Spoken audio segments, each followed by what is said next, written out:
जय गुरु जी संगत जी, जय गुरु जी, शुक्राना गुरु जी। संगत जी, गुरु जी के चरणों में कोटि कोटि प्रणाम और आप सब प्यारी संगत जी को जय गुरु जी। संगत जी, हमारे चैनल पे सुनाए जाते हैं रियल और ऑथेंटिक सत्संग। जो संगत हमें भेजती है वही सत्संग आप लोगों के साथ शेयर किए जाते हैं। तो चलिए संगत जी, आज एक रियल एक्सपीरियंस आपके साथ शेयर करते हैं। ये सत्संग पुरानी संगत का है और ये सत्संग हम आपके साथ शेयर कर रहे हैं। आंटी जी कहते हैं कि सत्संग की शुरुआत हम गुरुजी के मंत्र जाप से करेंगे।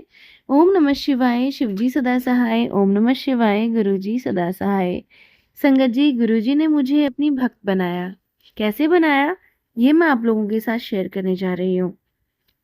संगत जी, भगवान शिव धरती पर गुरुजी के रूप में आए हैं और आप उनसे एम्पायर स्टेट में मिल सकते हैं। संगत जी, ये मैं अपने टाइम का सत्संग बता रही हूँ, जब मैं गुरुजी से जुड़ी थी उस टाइम का। संगत जी, मैंने ये शब्द गुरुजी के भक्त श्री गुप्ता जी से सुने थे, जो कि हमारे घर आए थे। मैंने एकदम सोचा, भगवान तो हर जगह होते हैं, केवल एम्पायर स्टेट में ही क्यों। संगत जी, उस टाइम बड़ा मंदिर में इतना गुरुजी नहीं थे और एम्पायर स्टेट में गुरुजी जाते थे और मैंने निश्चय किया कि मैं वहाँ नहीं जाऊंगी। जब मैं वहाँ गई तो मेरी शंकाएं और बढ़ गईं। गुरुजी एक लकड़ी के कैबिनेट पर जूते पहनकर बैठे हुए थे और दो औरतें उनके बाजुएं दबा रही थीं।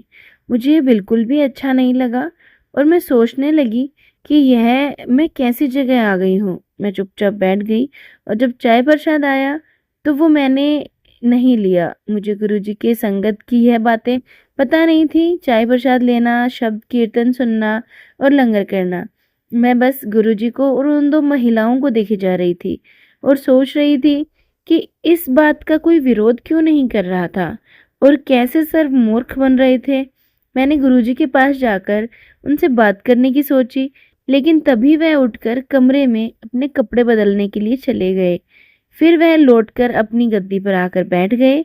फिर से मैंने जाकर उनसे सवाल करने का सोचा, अगर आप सच में भगवान शिव हैं तो धरती पर इतने जुर्म क्यों हो रहे हैं।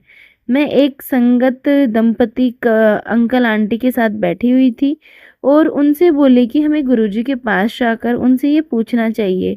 उन्होंने मुझे चुपचाप बैठ जाने को कहा। मैं आग्रह करती रही पर वह नहीं माने। मुझे समझ नहीं आ रहा था कि सब इतने चुपचाप क्यों बैठे हुए थे।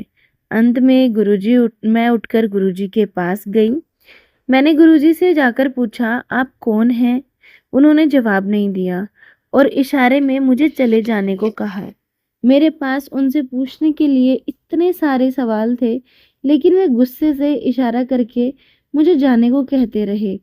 तब तक लंगर प्रसाद परोसा जाने लगा और एक भक्त ने मुझे सवाल करना छोड़कर लंगर करने को कहा। तभी मुझसे अप्रसन्न थे, परंतु बोले कि गुरुजी पहले से ही मेरे सवाल जानते थे। अब मुझे गुस्सा और आ गया। मैंने क्या अपराध किया था कि गुरुजी और उनके भक्त दोनों मुझसे गुस्सा थे। मैं रोने लगी और मैंने लंगर करने से मना कर दिया और मेरे पति और बच्चों ने भी। हम बाहर चले गए जहाँ जूते रखे हुए थे। मैं रोए जा रही थी। मैंने ऐसा क्या कहा या क्या किया कि सब मुझसे इतने नाराज हो गए। और मैंने उन महिला संगत जिनके साथ मैं आई थी उनको शिकायत करते सुना कि वे कैसे लोग मंदिर के अंदर लेके आ रही थी और लाने से पहले उनको मंदिर के बारे में क्यों नहीं बताया था। मैं घर वापस जाते समय सारे रास्ते रोती रही और अपने पति को कहती रही कि मैंने ऐसा कुछ नहीं किया था कि मुझे इतनी डांट पड़े। मेरे पति मुझे चुप कराते रहे और बोले कि गुरुजी के पास दोबारा जाकर हम अपना समय नष्ट नहीं करेंगे। घर पहुंचकर मेरे पति और बच्चे सो गए, लेकिन मेरे मन में अभी भी सवाल था। सारी दुनिया में इतना अधर्म था, उसके बाद बारे में कोई कुछ क्यों नहीं कर रहा था। मैं अपने विचारों में खोई हुई थी। मुझे एक फ्रेग्रेंस आई। मैंने अपने आसपास देखा कि वह फ्रेग्रेंस आ कहाँ से रही थी, पर मुझे पता ही नहीं चला। मैंने अपने पति को उठाने की कोशिश की, लेकिन वो कहकर सो गए कि मेरे रोने से वो परेशान हो गए हैं और उन्हें नींद आ रही थी। फिर मुझे गुरुजी दिखे। वह मुझे एक जगह ले जा रहे थे जहाँ भगवान शिव और शेषनाग थे। मैंने भगवान शिव की जटाओं से बारिश की बूंदें गिरती हुई देखी और मैं शांति की अनुभूति कर रही थी। मैंने बड़े मंदिर का शिवलिंग भी देखा। फिर गुरुजी ने मुझे कुछ पीने को कहा। मैंने उनसे पूछा कि वह क्या था, पर उन्होंने मुझे बस वह पीने को कहा। मैंने वो गुरुजी से और मांगा, पर वो बोले जितना मैंने पिया था वह पर्याप्त था। मैं इससे अधिक लूंगी तो दीवानी हो जाऊंगी। इस घटना के कुछ दिन बाद तक मेरा पूरा घर सुगंध से भरा रहा और मुझे यह नहीं समझ आ रहा था कि यह सुगंध आ कहाँ से रही थी। मैंने अपने पड़ोसियों के घर जाकर पूछा कि कौन सी अगरबत्ती जलाई थी, पर वो बोले कि उन्होंने कोई अगरबत्ती नहीं जलाई थी। ऐसा कुछ दिनों तक चलता रहा। गुरुजी की एक संगत को इस बात का पता चला और वो मेरे घर आई। उन्होंने मुझे बताया कि वह गुरुजी की खुशबू थी। उन्होंने मुझे बड़े मंदिर के बारे में भी बताया। मैंने मंदिर जाना शुरू किया। मैं सुबह अपने सपने के बारे में सोच रही थी, किंतु मुझे विश्वास ही नहीं हो रहा था कि मैंने सपने में क्या देखा था। एक दिन गुरुजी ने एक संगत जो मलेरकोटला में रहते थे और संगत जी गुरुजी ने उन्होंने मुझे दर्शन दिए और अमृत पिलाया था। जब मैं बड़े मंदिर गई तो मास्टर जी मुझसे बोले कि गुरुजी मुझे याद कर रहे थे और गुरुजी ने उनको यह सब बताया था। उन्होंने मुझे यह भी बताया था कि मुझे जो फ्रेग्रेंस आ रही थी वह गुरुजी की ही थी। अब मुझे विश्वास हो गया था कि गुरुजी शिव भगवान थे। हमने हर शनिवार नियमित रूप से गुरुजी के यहाँ जाना शुरू कर दिया। संगत जी, मेरी सास बहुत बीमार थी और हॉस्पिटल में एडमिट थी। मेरे पति, बच्चे, देवर और मैं उनसे मिलने हॉस्पिटल गए। मैं कुछ भी खा पी नहीं रही थी। मैंने उनसे गुरुजी का सत्संग सुनना शुरू किया और खाने के लिए सेव दिया, जो उन्होंने खा लिया। फिर मैंने उन्हें चीकू दिया और उन्होंने वो भी खा लिया। मैं अपनी सास को बता रही थी कि गुरुजी भगवान हैं और सर्वव्यापी हैं। मेरी सास उदास थी और मैं उन्हें खुश करने की कोशिश में बार बार बोल रही थी कि गुरुजी अवश्य हमारे पास आएंगे। मैंने सेब और चीकू छीले और छिलके मेरे हाथ में थे और मेरी सास ने मुझे वो कूड़े में फेंकने को कहा। मैं उनसे बोली कि क्योंकि गुरुजी को आना था इसलिए मैं वह जगह गंदी नहीं करना चाहती थी और मैं छिलके कमरे से बाहर जाकर फेंकूंगी। मेरी सास कहती रही, किंतु मैं भी अड़ी रही। मुझे जगह गंदी नहीं करनी थी। तभी जहां हम बैठे हुए थे मुझे वहां गुलाब की एक पंखुड़ी दिखाई दी। मैंने वो सबको दिखाई और बोला गुरुजी आए थे। सब चौंक गए।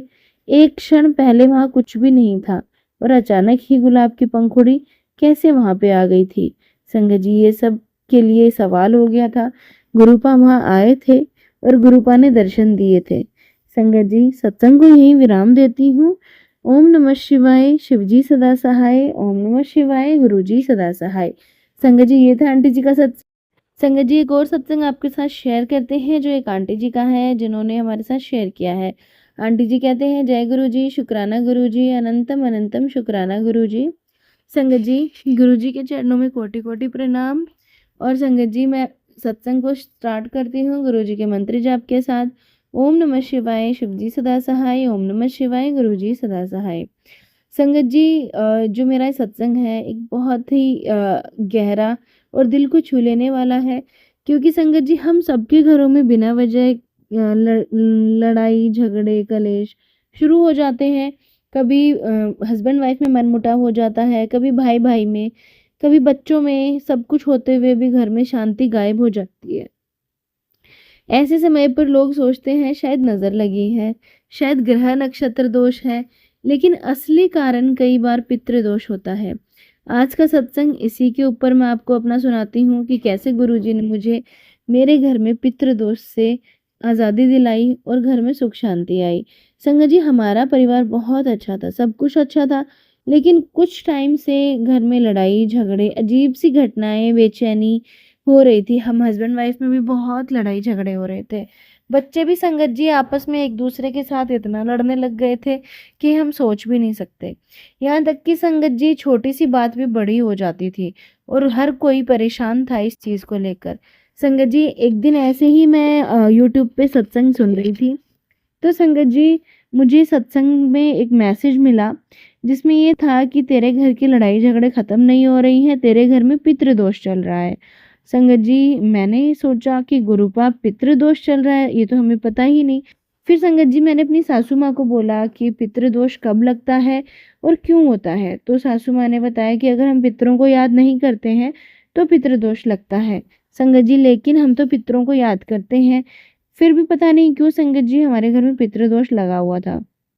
संगत जी मैंने वो सत्संग सुना, उसमें आंटी जी बता रही थी कि घर में पितृदोष जब चलता है, जब पूर्वजों की आत्माएं असंतुष्ट होती हैं, जब पितरों को तृप्ति नहीं मिलती तो घर में कलह कलेश और अशांति होती है।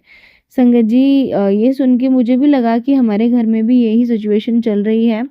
लेकिन संगत जी मेरा सौभाग्य तो देखिए कि जब मैंने ये सत्संग सुना उसके 5 दिन बाद ही श्राद्ध शुरू होने वाले हैं। और संगत जी अभी जब श्राद्ध संगत जी मैं आपके साथ ही सत्संग पिछले साल का शेयर कर रही हूँ अपना। मुझे टाइम नहीं मिला था शेयर करने का, तो इसके लिए मुझे माफ़ करना गुरुजी।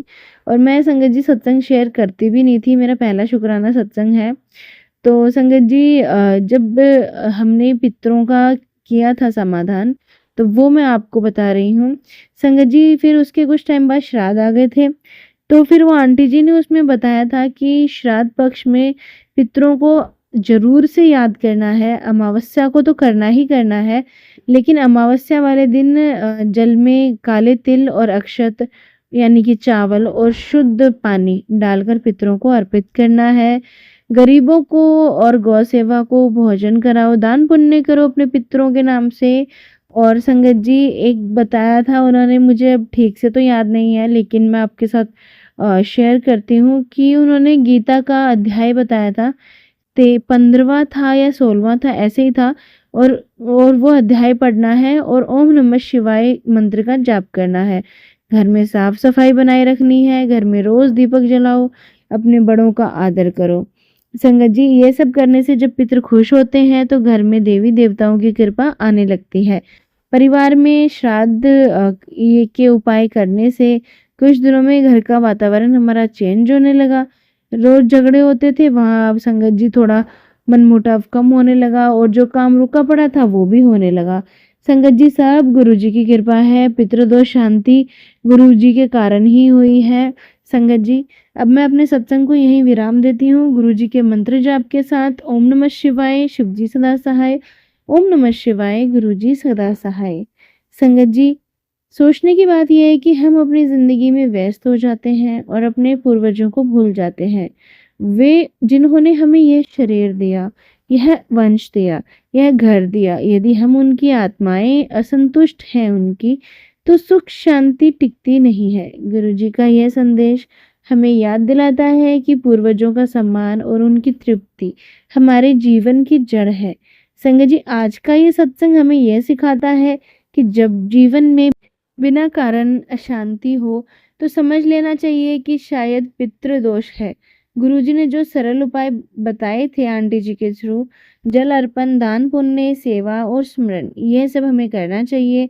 गुरुजी का आशीर्वाद ऐसा है कि उन्होंने न सिर्फ पितृदोष शांत कराया बल्कि पूरे परिवार में प्रेम और आनंद लौटा दिया। आओ संगत जी हम सब मिलकर गुरु जी से ये प्रार्थना करते हैं कि गुरुपा हमें अपनी छत्र छाया में रखे, पितृदोष से मुक्त रखे और हर घर में शांति दे। संगत जी ये थे सत्संग जो हमने आपके साथ शेयर किए हैं। अगर आप भी अपने सत्संग शेयर करना चाहते हैं हमें लिख के भेज सकते हैं, रिकॉर्ड करके भेज सकते हैं। डिस्क्रिप्शन में व्हाट्सएप नंबर और ईमेल आईडी दिया हुआ है। तो चलिए संगत जी मिलते हैं अगले सत्संग में, जब तक के लिए जय गुरु जी, शुक्राना गुरु जी।